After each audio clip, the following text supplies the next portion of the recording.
about the difficulty that conservative pundits sometimes have when they appear in forums like this, where the audience can get quite rowdy. So I think, how about a play in which a panel gets stuck with a very hostile audience, and then you have actually quite a grown-up, quite interesting debate, which you really thrash out this kind of socialism versus capitalism issue. Good. And finally, Bonnie Greer, you have 30 seconds. I have a boxing ring. I put a whole bunch of put Toby and me in the middle of it, and I beat him up. But it would be to music. It would be to music. And where better to hear the music than here in the BBC's Philharmonic studio in Media City, UK. Our thanks to our audience here. Just for the record, nobody has been smoking anything, because this is a working environment and it's a studio and it's against the fire regulations. Thank you all very much for being with us from Any Questions at the BBC Philharmonic studio in Salford. Goodbye.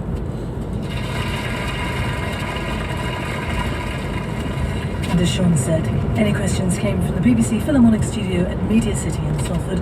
On the panel were the playwright, author and critic Bonnie Greer, the founder of Kids Aloud, Jenny Johnson, the political historian and commentator Anthony Selden, and the associate editor of The Spectator, Toby Young. The chairman was Sean Lay and the producer was Emma Campbell. From the next greatest generation to the secrets of a nimble memory. All our memories, put simply, are reconstructed memories. And they're constantly changing even as we're talking about them. Inspiring talks and commentary from the brightest contemporary voices. What do you think happens when you pat a 20-something on the head and you say you have 10 extra years to start your life? Absolutely nothing happens. TED Radio Hour returns to BBC Radio 4 Extra. You feel this impulse to be like, I can't believe I just saw that. You have to see this too. And I want to watch you watching this thing, because I will get a lot of pleasure out of it. On Sunday morning at 11 and again in the evening at 7. And now on Radio 4, here's Adam Gopnik with A Point of View. Lately, many people I know have been overtaken by a kind of paralytic illness. It involves hours spent in apathetic torpor, addicted to a mindless, slow-acting, and exhausting drug. There is no known cure, and, as addicts do, the addicted like to share details of their addiction, shrug off its bad effects, and beg for more.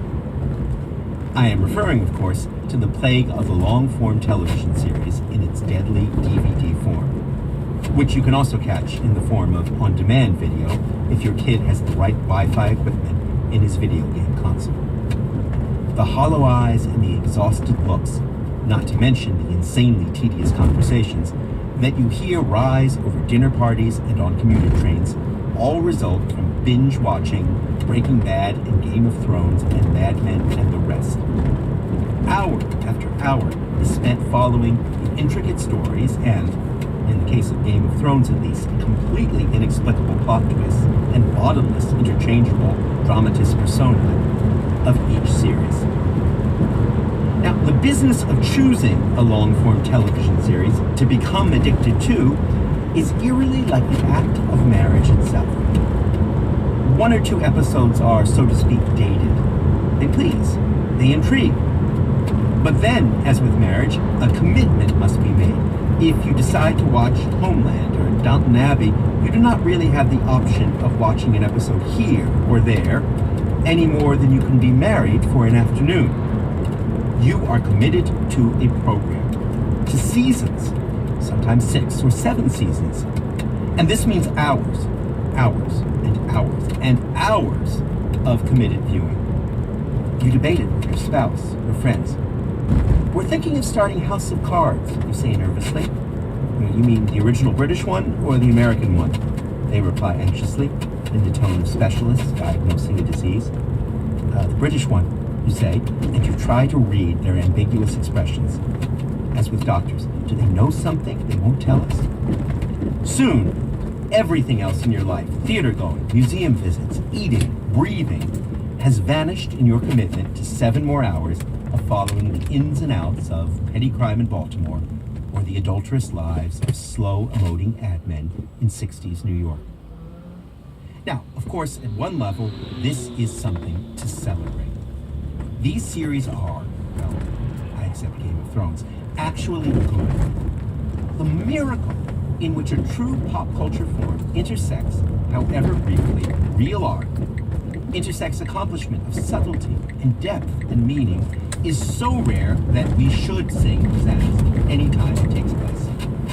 It happened with drama in 17th century London and opera in 18th century Italy, with the novel in 19th century Europe, and with Hollywood movies in the 1970s. Great work was done and was available to all. And since we know from history that such golden moments are astonishingly brief, there was a new great verse tragedy on stage in London almost every afternoon in 1600. Since then, nothing. We should cherish these moments. We are in the midst of one, and I know we should not complain. But we can analyze. For there is that additional oddity about this moment, and that is the appeal of sheer length. We live, after all, in a culture which is famously short of attention span, supposedly quickly amnesiac. A culture so impatient that teenagers no longer have time to talk to each other on the telephone for 3 minutes, but must text each other in cryptic shorthand while simultaneously texting some 3 other teenagers, a practice that by now has passed to their parents. Political speeches have been reduced to talking points, journalism to money quotes, long-form reporting to mere takeaways. And yet this same culture now has an appetite for slowly wrung-out storytelling that would have shamed the Greeks as they listened to a bard recite in monotone the ancient epics of their race, or for that matter would have shamed the Elizabethans watching the original Hamlet wend its way through a mere 5 or so hours. By comparison with Breaking Bad, Hamlet, at full length, is positively epigrammatic. Even the Victorians, with their multi-volume novels, are usually portrayed reading them bit by bit in bed over 6 months or so. I don't recall binge reading of Middlemarch or Our Mutual Friend consuming many hours of the Victorian evening. They snatched at their stories as we once did at ours. I have a theory, therefore, which I shall now present to you. You can call it Gopnik's Law of the Conservation of Cultural Capital. In any cultural period, I believe, a steady, similar amount of information, emotion, narrative, of art, and news, and entertainment is being dispersed throughout the society. But there are invisible laws of compensation at work to be sure that a fixed capital sum of these things remains in place. If the prose of public life is eloquent enough to demand our attention, as it was, say, in the Augustan 18th century, when Burke's speeches could go on for days, and even wretched condemned men were expected to orate before they died, then the literature of the period will be relatively aphoristic and condensed, offering neat verse couplets and short, important allegories. And from Pope's rhyme poems to Voltaire's Candide, that's what the popular literature of the Enlightenment was indeed like. The letters, the poems, the public life of the time are all equally aphoristic, sharing this fixed sum of narrative capital. And Franklin's memoirs are concise because the Declaration of Independence is well known.